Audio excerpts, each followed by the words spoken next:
Bonjour à tous et bienvenue dans cette nouvelle vidéo. Alors aujourd'hui, une vidéo un petit peu particulière. Je voudrais juste vous partager mon expérience après avoir sollicité le service après-vente de chez Festool.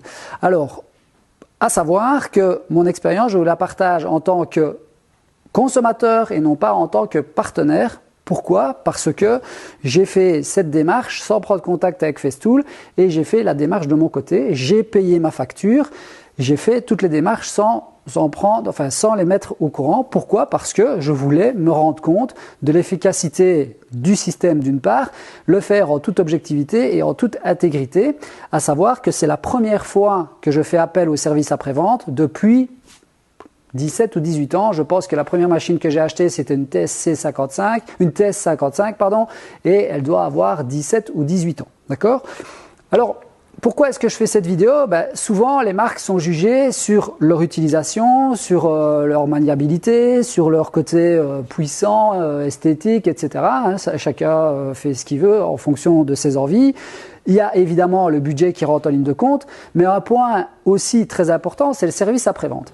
Et là, souvent, c'est là que ça coince avec certaines marques ou d'autres marques. Certaines marques ont des services après-vente vraiment très haut de gamme, d'autres marques qui ont des services après-vente déplorables. Sans oublier certains revendeurs qui ont eux-mêmes des services après-vente déplorables.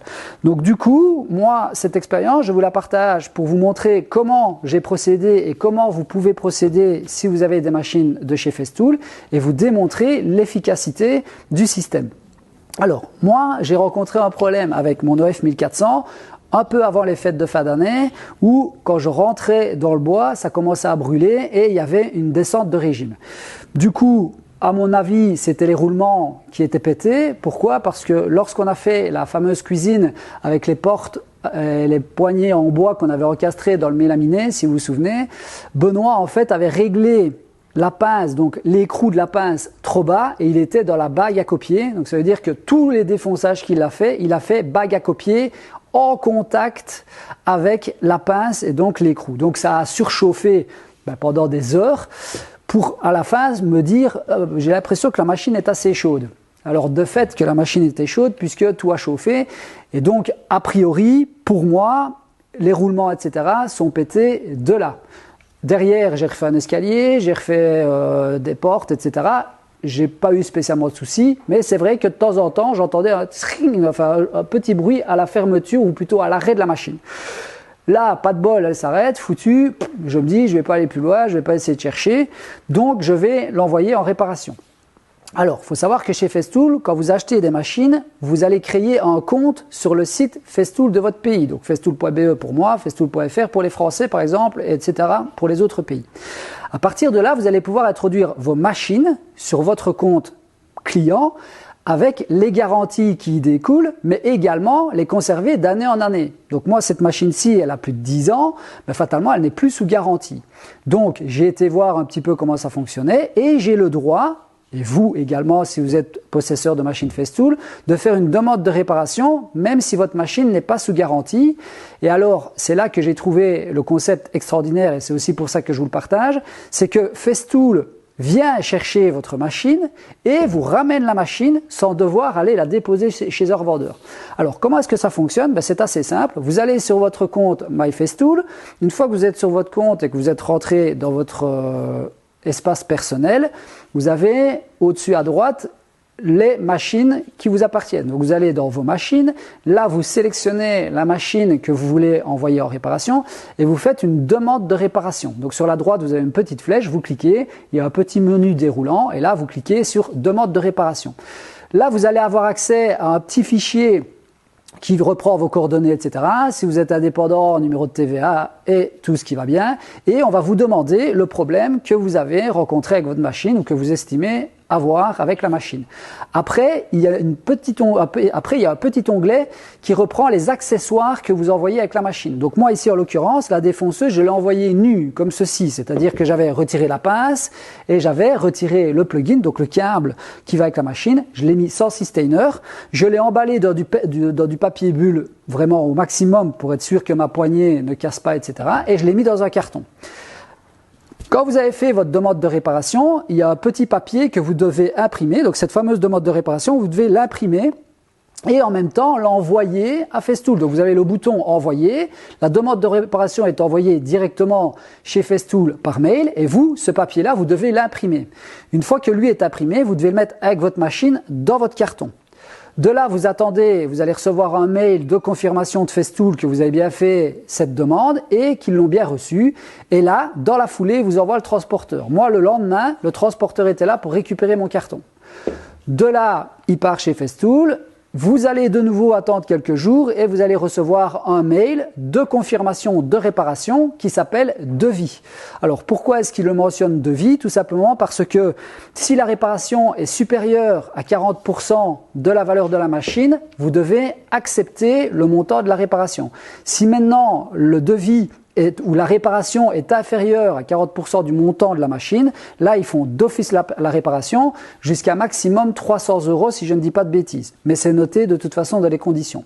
À partir de là, eux, la réparation est faite, ils vous renvoient la machine et vous payez, donc si le montant est inférieur à 300 € ou vous devez accepter le montant du devis. Donc moi en l'occurrence c'était 114 € et quelques centimes pour la réparation. Donc moi j'ai payé ma réparation à Festool et dans la foulée, ils renvoient la machine et moi je l'ai reçue 2 jours après.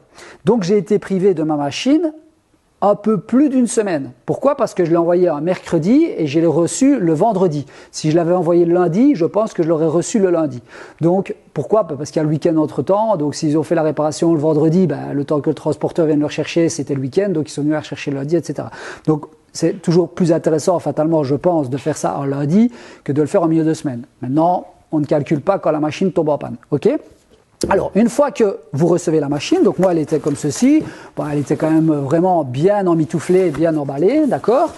Vous avez votre certificat de réparation avec une garantie de 6 mois sur la réparation effectuée. Même si la machine n'est plus sous garantie. Donc moi, ma machine ici, elle n'est plus sous garantie. J'ai pu la renvoyer, j'ai payé ma réparation évidemment, mais la réparation qui a été effectuée, elle est garantie 6 mois. Donc si je rencontre un problème demain, après-demain ou dans 2 jours, quand je vais recommencer à travailler avec pour défoncer les charnières de porte par exemple, je peux très bien refaire appel au service après-vente pour la machine en expliquant que j'ai toujours un problème. Et là, elle est reprise sous garantie. Alors, vous recevez ce petit papier et dans ce petit papier, il est repris fatalement les réparations qui ont été faites. Donc ici, en l'occurrence, ils ont remplacé les 2 roulements de la machine, le roulement inférieur et le roulement supérieur. Ils ont changé le porte-balai et les charbons. Voilà, comme ça, ça c'est fait. Et ils vous expliquent tout ce qu'ils ont vérifié sur la machine. Donc en l'occurrence, le nettoyage de la machine, intérieur-extérieur, le contrôle des fonctions, la lubrification des roulements et de la transmission, test de perte de courant. Et là, ils mettent autocollant vert plus certificat. Donc ici, sur le dessus de la machine, en fait, il y a un autocollant qui reprend le fait que eux, ça leur garantit qu'ils ont vérifié, qu'ils ont fait leur checklist, mais en plus de ça, vous avez la date à laquelle ça a été fait pour pouvoir dire à partir de là, j'ai 6 mois éventuellement pour la renvoyer en réparation si j'avais de nouveau un problème. Donc voilà, c'était ma petite expérience par rapport au service après-vente. Comme je le dis souvent, les marques sont jugées sur leur qualité de travail, etc. Mais on a tendance à oublier le service après-vente puisque soit on y est rarement exposé au départ, ou on n'y pense pas au départ. Et ici, c'était l'occasion pour moi de vous démontrer une fois de plus que même si j'ai fait cette démarche en toute objectivité et intégrité sans faire appel à Festool, étant donné que je suis partenaire de chez eux, ça reste quand même une marque extraordinaire avec une qualité de travail, mais aussi un service après-vente irréprochable. En tout cas, moi, j'en suis hyper satisfait. J'espère que cette vidéo vous aura permis de vous rendre compte de la chance que vous avez si vous êtes heureux possesseur des machines Festool, de vous rendre compte aussi des possibilités que vous avez pour renvoyer une machine, qu'elle soit sous garantie ou pas, avec ce confort quand même extraordinaire de ne pas devoir vous rendre chez votre revendeur pour déposer la machine et être récupéré au bon vouloir finalement de celui-ci. Si c'est quelqu'un qui est hyper réactif, il va faire les papiers le jour même, etc., ça va aller vite. Si c'est quelqu'un de pas trop réactif, vous allez peut-être devoir attendre 2-3 jours parce qu'il fait ça en même temps que ses commandes ou il fait ça en même temps que ses envois, etc. Et donc vous avez vite perdu du temps. Donc c'est quand même un sacré confort, en tout cas en tant que professionnel, parce que moi, je n'ai pas dû aller chez mon revendeur, perdre une demi-journée, c'est-à-dire prendre ma camionnette, aller chez mon revendeur, expliquer le problème, revenir chez moi et puis seulement me remettre à travailler. Là, qu'est-ce que j'ai fait? J'ai été était sur mon ordinateur, j'ai fait la démarche, je pouvais très bien le faire après journée. Et une fois que la démarche a été faite, ça se fait tout seul. Le transporteur vient chercher la machine et vous ramène la machine avec les réparations qui y sont faites. Donc moi, je n'y vois que des avantages. Et c'était important, ou en tout cas c'était intéressant pour moi de vous le partager.